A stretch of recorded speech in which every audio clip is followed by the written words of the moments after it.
윤석열 총장 징계위. 일단 첫 번째이자 가장 근원적인 쟁점은 징계 사유가 성립하냐입니다. 그렇다는 것이 추미애 장관의 입장입니다. 이와 관련 추 장관은 주요 사건 재판부 불법 사찰, 감찰 방해, 정치적 중립 손상 등 6가지를 윤 총장 징계 사유로 적시했습니다. 일단 검사징계법 제2조는 직무 관련 여부에 상관없이 검사로서 체면이나 위신을 손상하는 행위를 했을 경우를 징계 사유로 적시하고 있습니다. 검찰청법이 금지하는 정치운동에 관여하는 일을 하는 것도 검사징계법에 따른 징계 사유에 해당합니다. 주요 사건 재판부에 대한 불법 사찰을 했고 정치적 중립에 관한 검찰총장 신망을 심각히 손상한 만큼 징계 사유는 차고 넘친다는 것이 추 장관의 입장입니다.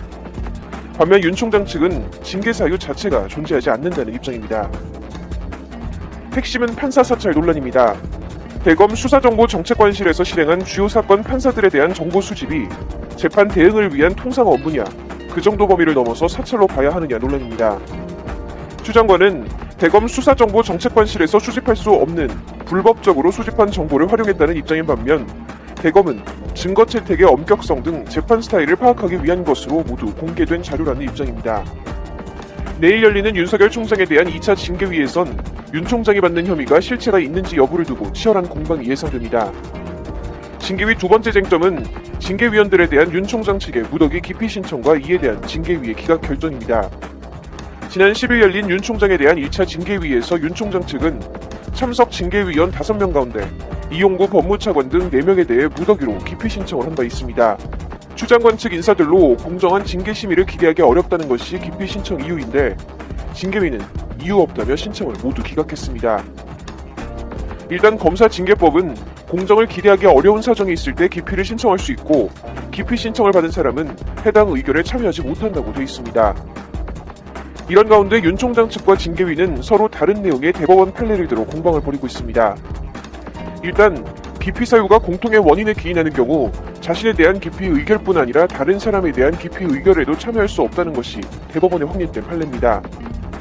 반면 또 다른 대법원 판례는 피징계자가 징계위원 전원 또는 대부분에 대해 동시에 기피 신청을 함으로써 징계위원회를 구성할 수 없는 경우 기피 신청권 남용에 해당해 부적법함으로 이러한 신청은 허용할 수 없다고 판결하고 있습니다.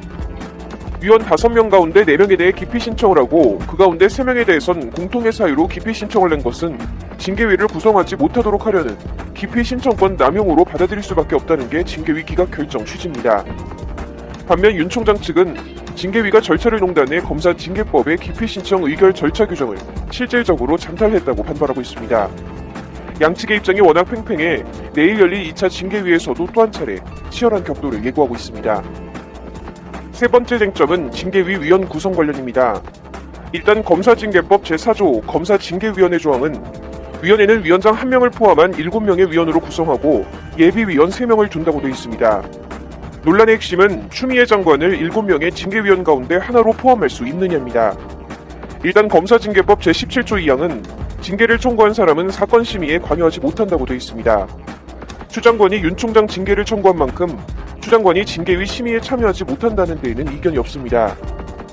다만 이 경우 심의엔 참여하지 못하지만 법무부 장관으로서 징계위원 신분은 계속 유지되는 만큼 별도의 징계위원을 뽑을 필요가 없다는 것이 징계위 입장입니다.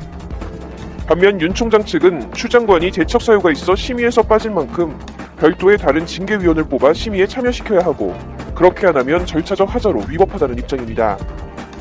사상 초유의 검찰총장 징계위를 둘러싼 법무부와 검찰이라는 두 법률 전문가 집단의 외나무다리 충돌. 2차 징계위가 어떤 결정을 내릴지, 윤 총장이 어떻게 대응할지, 실익을 얻는 쪽과 최후의 승자는 누가 될지 법조계와 정치권의 이목이 집중되고 있습니다. 카드로 읽는 법조 신세아입니다.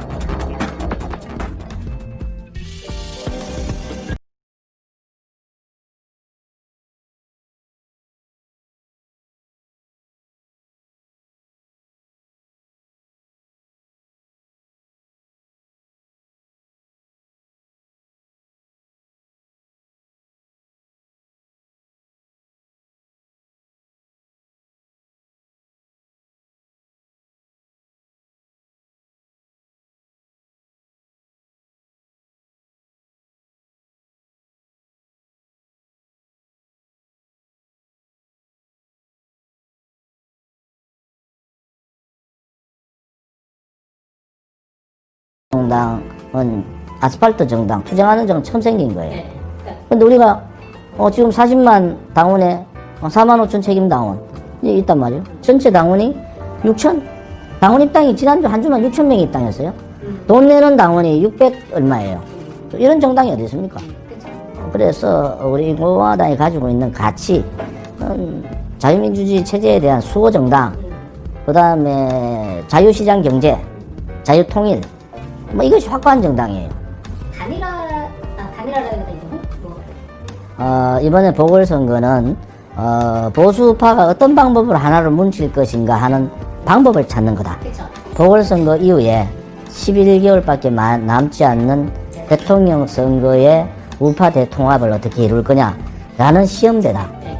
바깥에서 서울시장 혹은 부산시장의 후보 단일화를 통하고 그 다음에 국민의힘의 후보하고 같이 경선을 하는 대통령 선거에도 그런 방법으로 단일 후보를 내는 시험을 하는 기간이 이번 서울시장, 부산시장 보궐선거 경선이다. 뭐 우리 공화당 그래서 우리 공화당 후보를 내겠다. 그리고 바깥의 후보들이 정말 5시간, 6시간 원고 없이 그냥 프리 토킹 형태로 한번 해보자. 그것이 요즘 뭐 유행하다는 미스트롯, 미스터트롯 방식 아닙니까? 국민들이 흥미를 느껴야 되잖아요. 그래야지 대한민국에도 마크롱 같은 지도자가 나오는 거예요.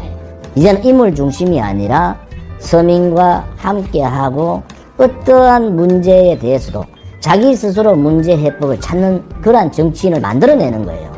아무튼 국민의힘이 자신이 있으면은 다 오픈시켜야 돼요. 자, 당대당 통합이 아닌 다음이라도 단일 후보 구도를 만들면 돼요. 국민의힘이 들어오라고 자꾸 하면 안 돼요. 국민의힘이 들어오지 않지만은 국민의힘 후보 내라. 바깥의 후보들도 우리 공화당도 후보 내라. 그러면 그러한 후보들이 모여가지고 국민들한테 심판을 받아보자. 그럼 다 자신 있으면 우리 공화당 후보를 경선에서 깨라는 거야. 그럼 우리는 불복하지 않잖아요.